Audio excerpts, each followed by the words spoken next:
So, konting review lang. Ano ba yung nakuha natin from 1 to 10.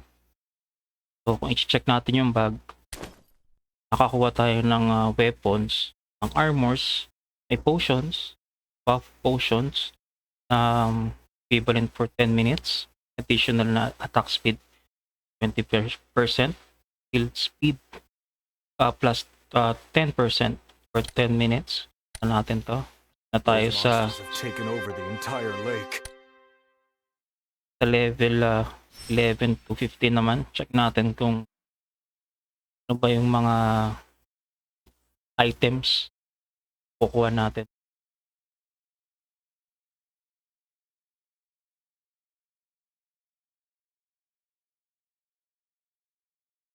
So as of now, ito meron tayong nakuhang teleport, pang teleport sa base. Ito, may nakuha tayong pang summon mount details. Ito, banda. Click nyo lang yan. Ito yung chances. Baba, nakalagay. Open the chest to obtain an item from the components according to fixed probability. Walang nakalagay kung ilang percent, pero ito yung chances. Yun yung makuha. Highest na as is mga purple, is yung blue. Next is yung green. Tapos itong common, itong black background. Meron tayo. Kuha natin.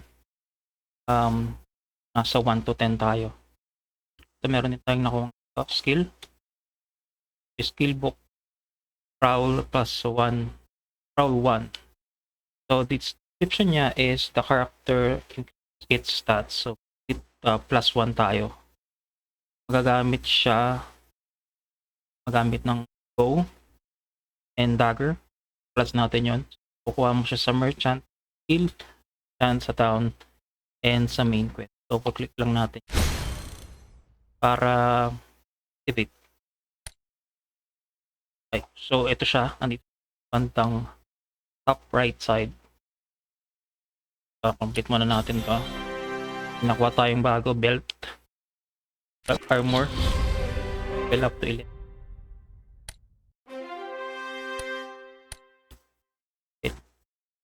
Ano lang, test lang natin.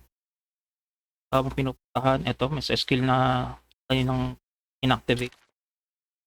Wala siya sa active skills. Itong page active skills. So, nandito siya second, which is yung passive skill. So, ito yung prowl. Click mo yung prowl. Nakikita mo na may description na the character increases its stats. It plus 1. So, yun yung kanina. Tingin ko tataas yan. Pagka ito, mayroon tayong tier 3 sa baba. Pag naka tier 2 siya, it plus 2. Pag napataas natin siya sa third tier, magkakaroon siya ng crit. So, papataasin lang natin. Sa tier 1 tayo. So, click natin yung bag. Kapag may pula siyang circle sa taas ng image ng menu. Ayan ito. Yan, sa bag, may pula dito. Ito yung bago. Equip na. So, may letter E. Image. So, ito yung belt. So, belt. Yan tayo ng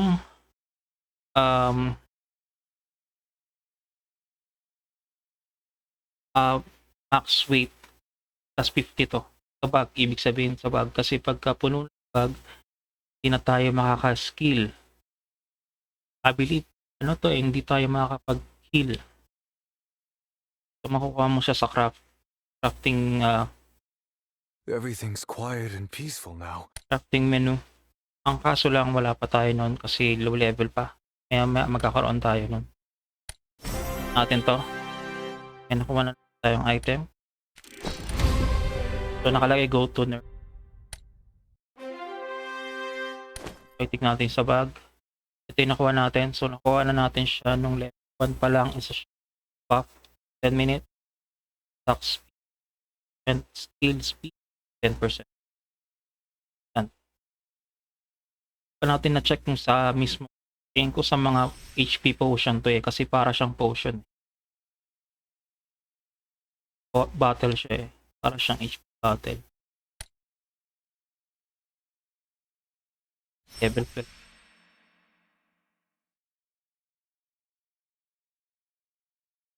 Up. Ayun.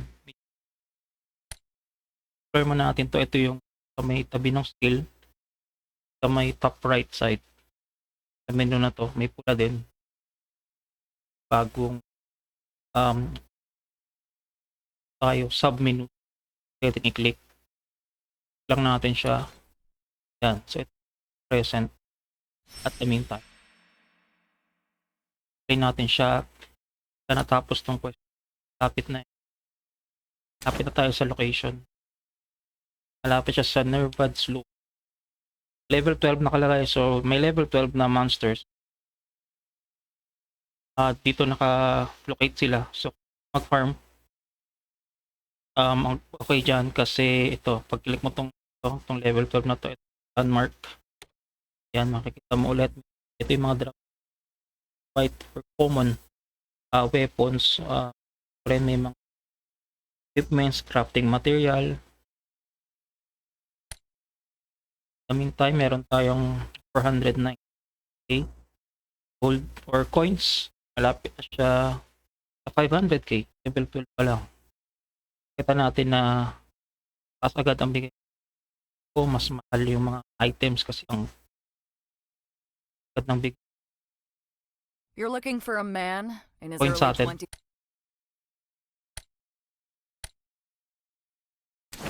Tayo ba? Tayo sa kanila. Sausaw tayo para mabilis. So, explore sub-menu. Ito yung mga sub-menus. So, class. Click natin siya. Okay. Yung class natin. Kita nyo, may dalawa. Ito yung isa. The top left corner. Ito, arrow. Ito, dagger. Ito, assassin. Ito, archer. Ito, long range. So, after archer, pwede tayo mag-upgrade. Ito, sniper. Last class niya, Tom Sniper. Ito, maximum class. Ito, sa dagger type, rogue. Turn on, pwede tayo mag-upgrade ng class to assassin. Then, third is shadow assassin. Max class, or yung last class niya. Todo. Ganun. So, pwede mo siyang makuha itong check mo natin kung tapos na. Sa class, itong archer class, yan, bow first advancement. So, makikita mo dito sa upper left kung ano tayo sa ngayon. Skills, stats natin. Strength, 7, strength, 7, spirit, 20 plus 4. Dexterity, 16 plus 2. So, ito yung sarnium kasi. So, counted siya for dexterity. So, vitality 9. Hindi, ano na to? Bad. Higher All right. up plus Go to 2. Angelo. So, plus 2, up plus arrow siya. Kuha tayong bago. Tignan natin. Angelo will be at Nervad Slope. Ano to accessories. Click natin. Armor. Upper left side. Dito may ring. Hindi, dito. Armor. Ang bigay niya sa atin is F plus 1. Dito.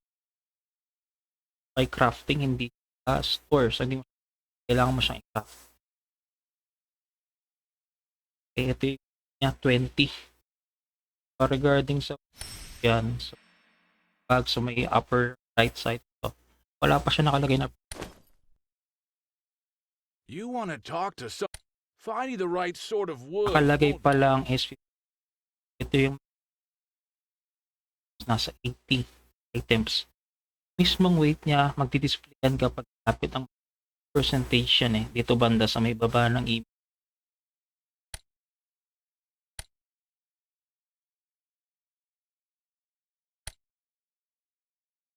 Yung pag kinlik natin, alam mag-write ng quest. Auto, parang auto quest. Pagka hindi siya auto quest, pag auto lang. So, same function pa din. Gagana pa rin yung auto skill eh. Iba nakikita ko yung ito na lang ginagawa. Tayo mag-focus sa skill. Tapos hindi pa.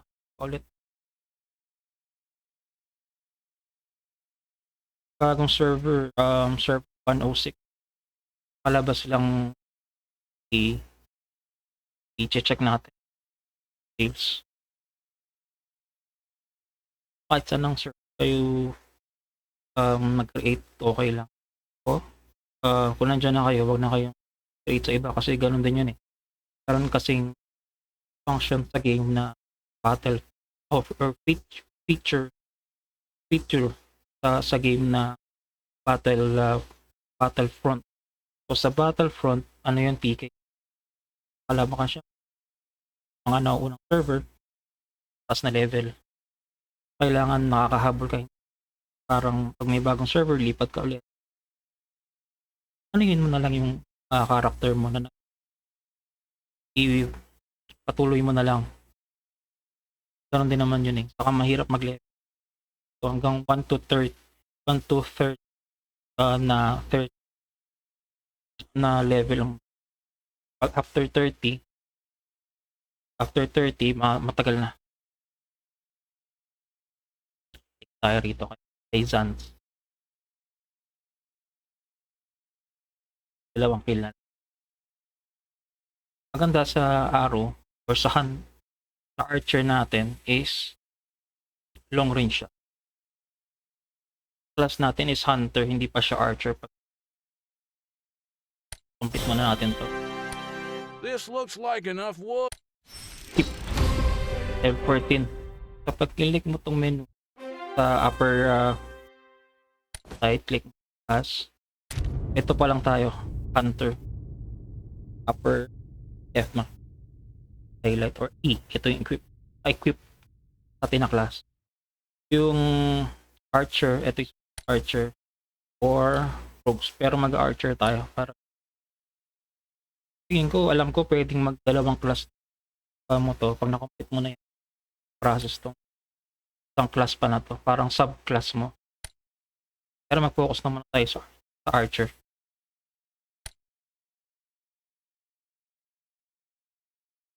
Ang level na lang, level 15 na.